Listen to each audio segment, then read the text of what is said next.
हम लोग ग्राफी विधि के द्वारा समझेंगे कि राउट ने ग्राफ के द्वारा किसी विलयन के जो शुद्ध विलायक था और जो शुद्ध विलेय था या जो विलेय और विलायक थे उनके बारे में भी हम लोग समझेंगे।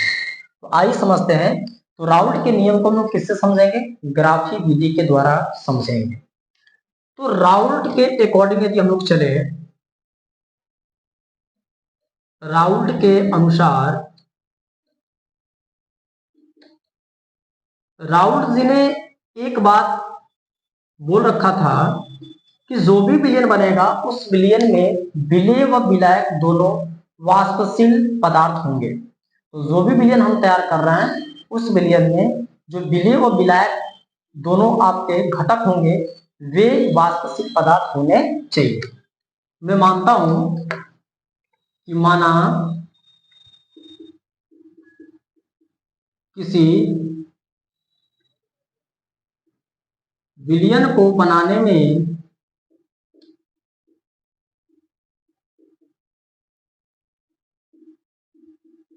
विलेय व विलायक अर्थात इस विलेय को मैं बी मानता हूं और विलायक को मैं ए मानता हूं। तो विलेय व विलायक दोनों क्या है? घटक है। तो विलेय व विलायक वाष्पशील पदार्थ होने चाहिए।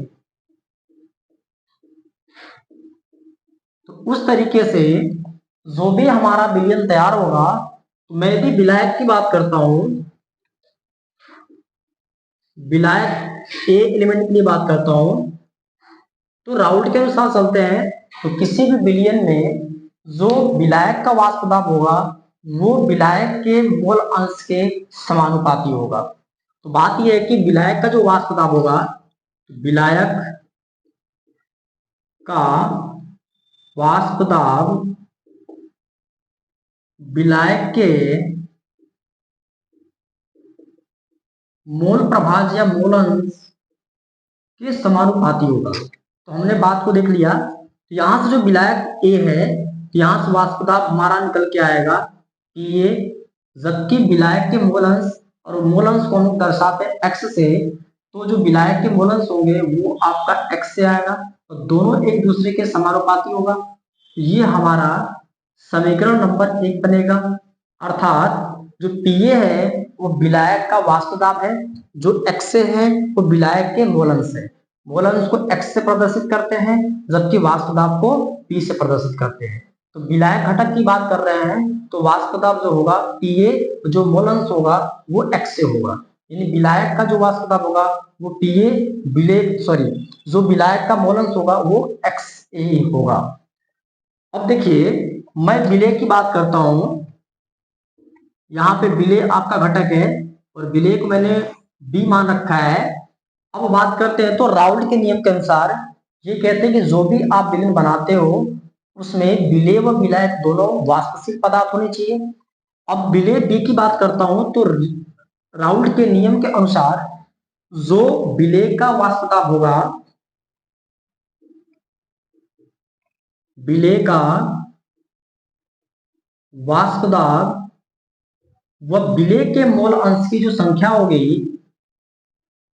विलेय के मोल अंश, ये दोनों एक दूसरे के समानुपाती होंगे, ये राउट जी कहते हैं। तो विलेय का वाष्प दाब को पी से प्रदर्शित करते हैं, विलेय को बी से, तो हो जाएगा आपका पीबी। विलेय के मोल अंश को एक्स से, और यहाँ विलेय है, विलेय आपका बी है इसलिए एक्स भी हो जाएगा और दोनों एक दूसरे के समानुपाती।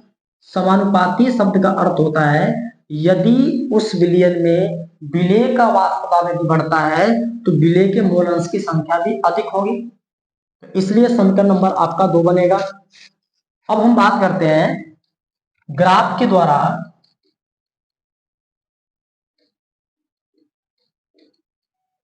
समझते हैं। तो ग्राफ देखते हैं, जैसे कोई विलयन है तो उस विलयन में आपका जो विलायक का वाष्प दाब है वो विलेय का वाष्प दाब, शुद्ध विलायक का वाष्प दाब, शुद्ध विलेय का वाष्प दाब, ये क्या है उसको भी समझते हैं।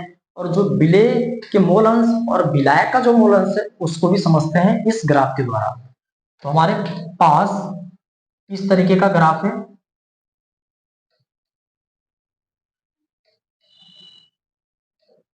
इसको हम लोग मोल अंश का नाम देते हैं या मोल प्रभास, और ये x से स्टार्टिंग होगा। ऊपर जो है इसको हम लोग वाष्प दाब मानते हैं। तो इस ग्राफ में ये आपका ऊपर जो लेवल दिख रहा है ये वाष्प दाब को प्रदर्शित करेगा, जबकि जो नीचे है मोल अंश वो आपका x से प्रदर्शित करेगा मोल अंश को। तो ये नीचे आपको मोल अंश को प्रदर्शित करेगा, जबकि ऊपर आपको वाष्प दाब को प्रदर्शित करेगा। मैं मानता हूं यहाँ पे विलायक की बात करता हूं तो विलायक आपका ए है। अब मोल अंश की बात चल रही है तो मोल अंश देखिए, अब विलायक के लिए मोल अंश हम लेते हैं तो विलायक का मोल अंश कितना होगा, मैंने आपको दे रखा है XA। तो यहां से मैं XA की बात करता हूं। अब XA को 0 में मानता हूं, यहाँ पे जो XA होगा वो 1 के बराबर होगा। तो इसलिए मैं यहाँ पे अब विलेय की बात करता हूं। विलेय आपका B है और यहाँ पे मोल अंश को दर्शाता है। तो मोल अंश के लिए जो आपका विलेय होगा वो XB पे, यानी XA पे 0 तो XA पे 1। अब XB पे मैं 1 मानता हूं तो XB पे यहाँ पे 0 आएगा।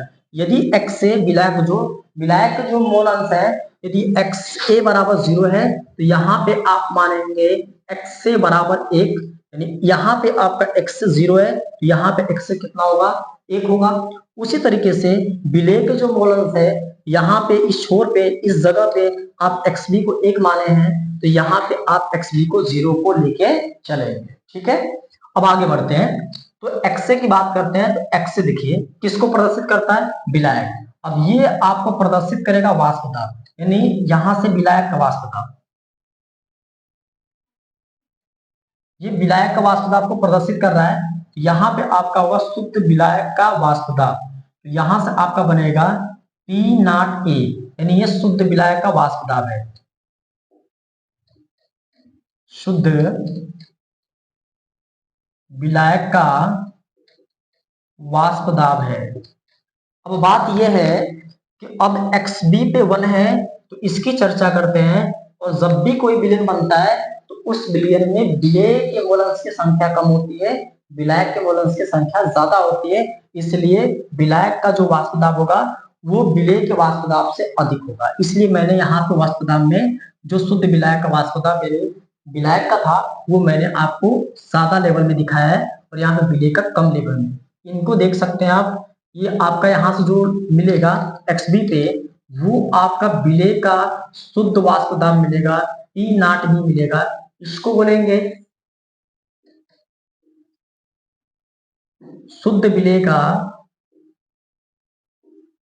का वाष्प दाब।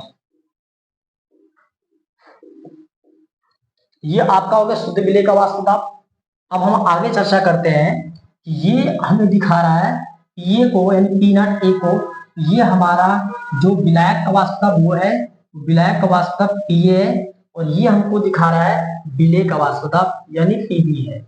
अब इन दोनों को आपस में मैं मिलाता हूँ P0A और P0B को, तो ये आपका उस विलयन का टोटल वाष्प दाब मिलता है, यानी P बराबर PA प्लस का PB मिलता है। और ये राउल्ट के नियम के अनुसार किसी विलयन का, किसी वाष्पशील विलयन का ग्राफी विधि है और ये ग्राफी विधि आपके सामने इस तरीके का है। तो ये जो आपको ऊपर दिख रहा है ये वाष्प दाब को प्रदर्शित करता है, जो नीचे आपको दिख रहा है वो ग्राफ आपको मोल अंश को दर्शाता है।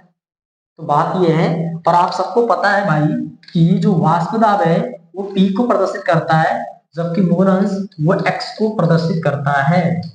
ये रहा आपके राउल्ट के नियम के अनुसार उसके ग्राफिक विधि, यानी वाष्पशील पदार्थों के लिए इन्होंने ग्राफ के द्वारा उस शुद्ध विलायक का वाष्प दाब और शुद्ध विलेय का वाष्प दाब और विलेय के मोल अंश और विलेय का जो विलायक का मोल अंश वो भी हर कुछ को इन्होंने ग्राफ के द्वारा समझा दिया था।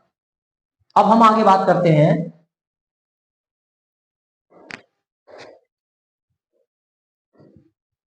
कि राउल्ट के नियम के अनुसार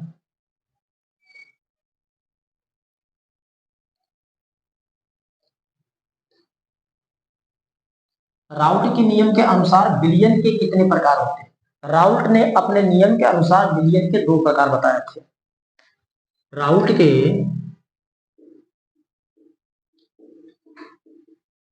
नियम के अनुसार बिलियन के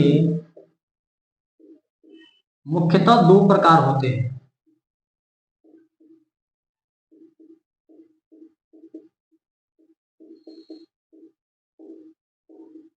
आपको सबसे पहले मिलेगा, इन्होंने बोला कि मैं अपने नियम के अनुसार जो बिलियन है वो 2 प्रकार का दूंगा। इन्होंने अपने नाम पर 2 तरह के बिलियन को दिया है, बिलियन के 2 प्रकार।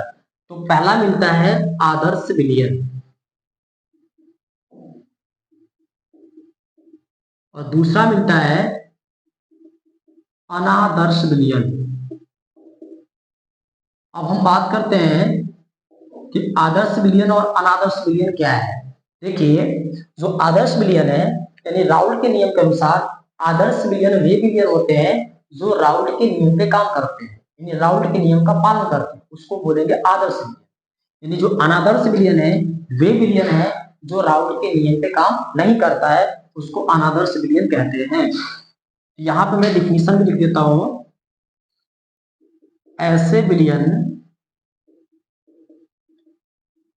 जो राउल्ट के नियम पर कार्य करता है या पालन करता है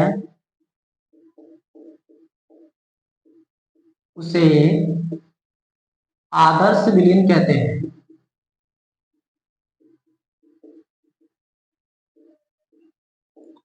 अब हम आगे बात करते हैं कि जैसे एग्जांपल में समझते हैं, तो हमारे पास एग्जांपल सबसे पहला आएगा बेंजीन और टॉलुइन आएगा। तो सबसे पहला एग्जांपल हमारा बनेगा बेंजीन, दूसरा बनेगा टॉलुइन। इनको भी फिगर के अनुसार समझते हैं और इनका आणविक सूत्र भी समझते हैं। तो बेंजीन का आणविक सूत्र होगा C6H6 होगा, इसको हम लोग बोलेंगे आणविक सूत्र। और टॉलुइन का जो आणविक सूत्र होगा वो आपका C6H6 प्लस CH3 होगा। यहाँ से कुछ हाइड्रोजन को बेंजीन से क्या करेगा, प्रतिस्थापित करके CH3 यानी मेथिल आपका जुड़ेगा। तो इसका फिगर जो बनेगा वो इस तरीके का बनेगा। ये आपका बेंजीन है और यहाँ पे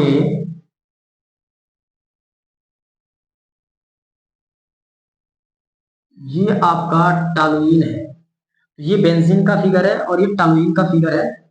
उसी तरीके से हम लोग पहला एग्जांपल देख लिए, अब दूसरा एग्जांपल को समझते हैं। तो दूसरा एग्जांपल आपके सामने मैं लेता हूं, जैसे बेंजीन क्लोराइड, बेंजीन क्लोराइड और इसमें बेंजीन ब्रोमाइड, बेंजीन ब्रोमाइड, इसको भी हम लोग समझते हैं फार्मूले के आधार पे। तो हमारे सामने जो बेंजीन क्लोराइड है वो होगा C6H5Cl होगा, ये फार्मूला बेंजीन क्लोराइड का। अब उसके बाद बेंजीन जो ब्रोमाइड है वो बनेगा आपका C6H5Br बनेगा और ये आपका बन रहा है बेंजीन ब्रोमाइड का। उसी तरीके से हम आगे तीसरा एग्जांपल समझते हैं यहां से।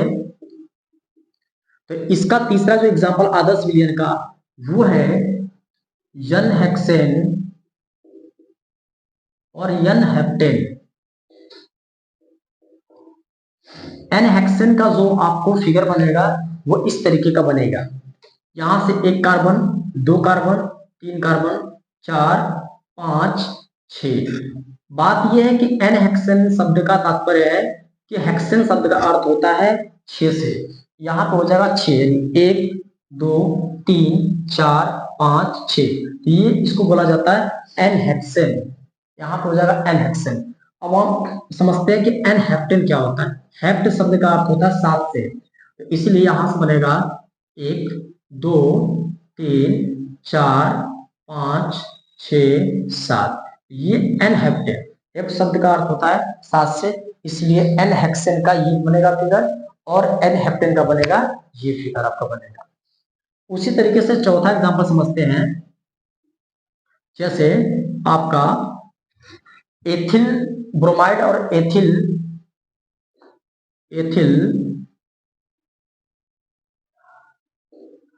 ब्रोमाइड, और हम दूसरा समझते हैं, एथिल ब्रोमाइड को समझते पहले C2H5Br।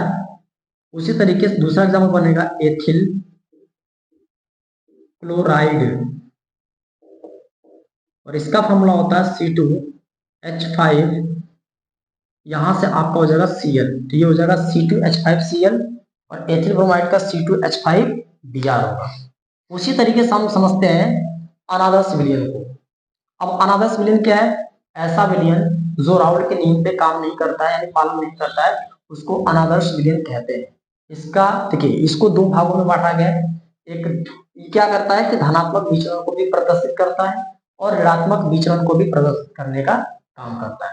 इसलिए अनादर्श विलयन जो है वो क्या काम करेगा, ये बिल्कुल ये राउल्ट के नियम पे काम नहीं करेगा। इसमें कुछ सीमाओं को हम लोग देख लेते हैं। जैसे इसमें न तो ऊर्जा को अवशोषित किया जाता है, न ही ऊर्जा का ह्रास किया जाता है, या न उत्सर्जित होगी न अवशोषित होगी। तो आइए आगे इसको समझते हैं। आदर्श विलयन के अंदर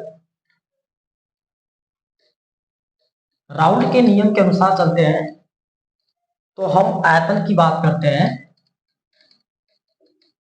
जो भी विलयन होगा उसका आयतन को बोलेंगे वॉल्यूम, और हम आगे बात करते हैं ताप के लिए। ताप को बोलते हैं टेम्परेचर। तो आयतन की यदि मान लीजिए चर्चा करते हैं तो राउल्ट जी साफ साफ कहते हैं कि जो भी विलयन होगा उसके आयतन, जो भी आप उसमें विलय मिलाते हैं, जो भी मिश्रण होगा उस मिश्रण में कोई भी अंतर नहीं आएगा। मतलब यहां से डेल्टा जो भी होगा इसको बोलेंगे आयतन में परिवर्तन। तो जो भी आपका मिक्सचर होगा उस मिक्सचर में परिवर्तन नहीं होगा, यानी जो भी आयतन होगा, आयतन मतलब हम कह सकते हैं जो भी विलयन बनाओगे उसमें एक या एक से अधिक आप मिश्रण करोगे पदार्थों का, तो उसके आयतन में कोई परिवर्तन नहीं होगा। ये कह सकते हैं आयतन में कोई परिवर्तन नहीं होता है। अब ताप को समझते हैं दूसरा। तो ताप में भी कहते हैं कि जब भी आप देखो, जब भी कोई विलयन बनाते हो तो उस विलयन में न तो कोई वो विलयन किसी ऊष्मा को अवशोषित करता है न ही उत्सर्जित करता है, तो इसमें भी कोई परिवर्तन नहीं होता है। तो डेल्टा ये हो जाएगा H, और यहाँ से आपका मिक्सचर होगा, और इसमें भी कोई परिवर्तन नहीं होगा। ऊष्मा में या ताप के मान में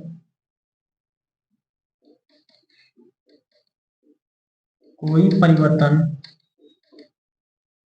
नहीं होगा। ये आपका था राउल्ट के नियम के अनुसार ग्राफी विधि, और इसमें राउल्ट के नियम के अनुसार विलयन के प्रकार।